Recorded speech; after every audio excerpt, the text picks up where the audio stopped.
Everyone had that one childhood memory that sparked a love for a certain something. For me, it was going to the local corner store to get all our corner store goodies, where we often see a person selling a wide catalog of movies within his DVD binder. You can call these bootlegs.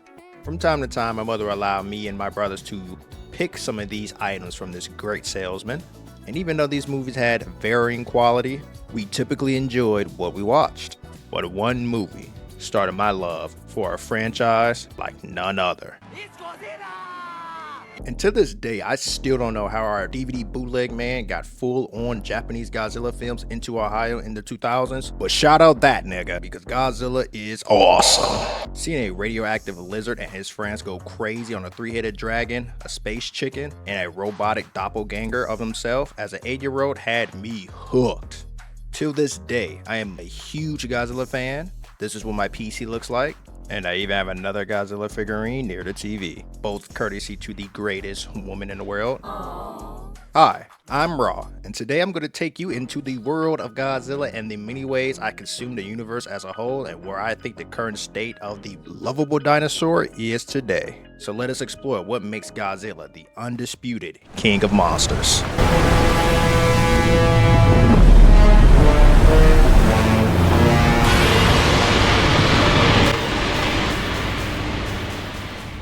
The Godzilla franchise is one of the longest running and most influential films in cinematic history, originating in Japan and expanding globally over the decades. The films introduced Godzilla as a prehistoric creature awakened and empowered by nuclear radiation, destroying major Japan cities, battling with other monsters, and shooting blue beams of destruction. The success of the films led to numerous sequels, establishing Godzilla as a world-renowned character. And there really isn't anything profound or substantive to say about the series. Godzilla is just cool.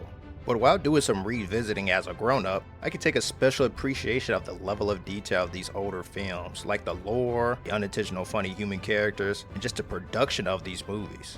It is fascinating to see how these films were created, and I invite you all to see as well, because the amount of practical effects, set design it took to make these films is next level dedication.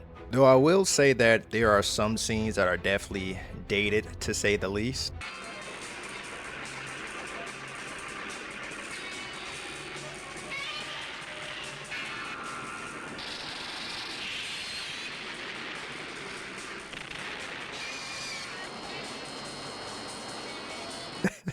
This shit is so goated. The way I consumed my prescribed dose of Godzilla was mainly through the action figures, video games, and of course the movies. Here's the only ancient photo of me with the action figures as a youngin', so that's out of the way. Since the Godzilla video game discography, at least the ones that I played, is fairly low, we'll dive into the video games.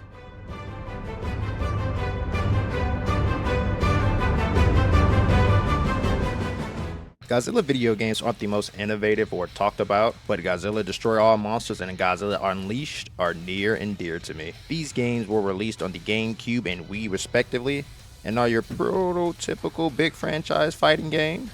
Except you're a big monster fighting another big monster while destroying a city, and you can even be in space.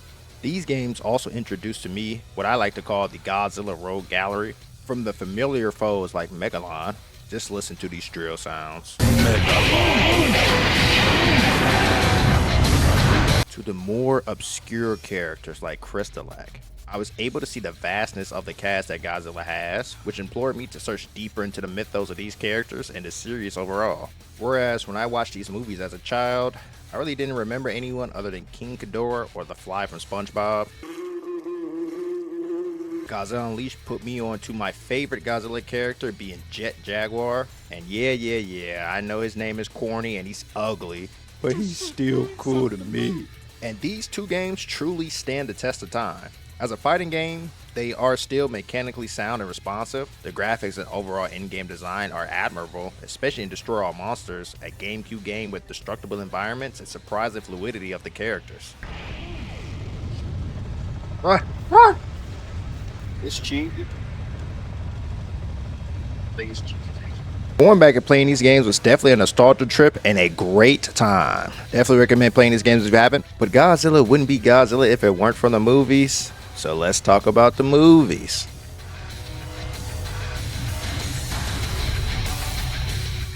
Now, there's a lot of Godzilla movies out there, but I want to talk about the gentrified Godzilla, aka Hollywood Godzilla, aka Godzilla movies made in America.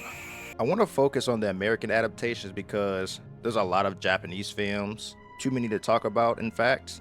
And for the most part, those movies are either solid or peak, with all of them being classics nonetheless. But the Hollywood interpretation of Godzilla is very strange. And this starts with Godzilla 1998. And since I am a merciful human being, I'll keep this one brief. This movie is just an American Godzilla reskin, except it contains none of the qualities that encompasses Godzilla. Other than the movie's title, we just get rainy New York City and a huge creature who doesn't even resemble Godzilla in the slightest. Wait a minute! Who are you? Godzilla is real simple, just build the suspense, make him look cool, and show him destroying the city. It's truly the bare minimum, but this movie missed in all regards. So that earns it a well-deserved 2 out of 10. So as you can see, the Hollywood Godzilla catalog is off to a great start already. Let's skip 16 years to the future for the Hollywood Godzilla reboot, Godzilla 2014. And for all intents and purposes, this is a solid Godzilla film.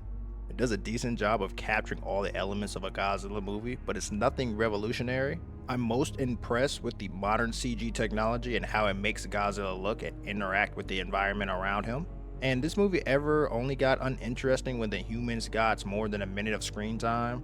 They're real NPC-like in this movie, with pretty generic disaster movie plot lines. But other than that, I had a great time watching this one. The best way to describe this movie is a refresh of Godzilla with current day filming innovations. But you'll still probably pick an older film rather than this. Still rather enjoyable watch though.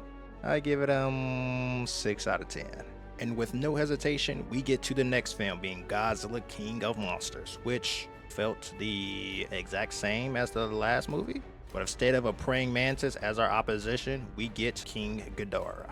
And again, for all intents and purposes, this is still a solid film with probably even better fight scenes. I don't know, every time Godzilla and King Ghidorah hit the big screen, they always have bangers. For this movie specifically though, if these two didn't have their interactions, the movie would definitely have nothing going on. And I understand that removing the main antagonistic force in any movie would make it worse, but the gap between these movies and the older Godzilla movies is the human characters. I have no care or attachment to these people. And I say people with quotation marks because they are just Sims with the Godzilla DLC pack. And again, don't get me wrong, the motivation for the human characters are the same between all Godzilla movies. Defeat the big monster and survival. But at the worst, the older films' characters at least had character traits and personality, but these Hollywood Godzilla movies gives us nothing. So it's literally just the same movie as the previous. So it gets the same score. And that leaves us with the team up movies with King Kong. And there's nothing more I can say that hasn't already been said. Now I can admit, yes, the King Kong and Godzilla collab movies are very entertaining.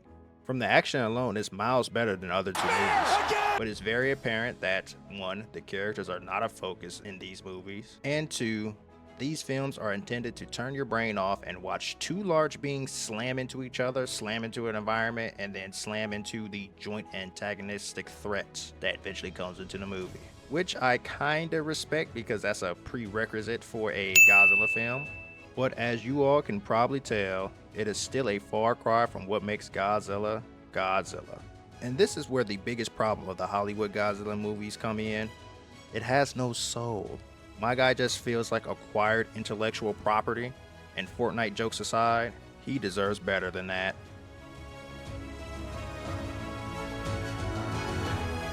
After the Hollywood Godzilla movie seemingly turned the franchise into the MCU, we were granted a masterpiece. Godzilla -1. This movie brings Godzilla back to the basics. No unwarranted theatrics, no filler, just all killer. And in addition, we also get great characterization for our humans. We follow a World War II soldier who battles with guilt and shame within his society due to him not honoring his call of duty. So when the Avengers level threat shows up, He uses this as an opportunity to overcome his internal conflict and restore his honor while protecting his nation to make up for what he didn't do in the war. It's genius, 400 IQ even. And it's not only just him, the whole human cast pulls his weight. This is why the human characters in Godzilla matter. It adds layers to the dumb monster movie while enabling the story to be grounded. And I recognize that saying a movie with an atomic lizard being grounded is bold, but you'll understand if you saw the flick. We didn't even get to the star himself. He's perfect, he checks all the boxes. From the tone, destruction, the cinematography, this is Godzilla at its best. This movie is so good that when Noriko was supposedly disintegrated by the shockwave of Godzilla's atomic breath, only to show up at the end of the movie with minor injuries, I didn't even bat an eye. No, seriously, surviving this is very absurd, but the emotional moment that followed put a nice little bow on the movie's theme, so we don't mind. A movie is allowed to have an impossible to survive fake out death if it's good. After seeing this film in theaters, it just made me want even more Godzilla, even if it's produced by Hollywood, because no matter how much they water down the king of monsters, he will always be awesome. Hope you all enjoyed the vid. Like, comment, and subscribe. If you dislike, tell me why. As always, Jesus loves you all, and until next time, folks.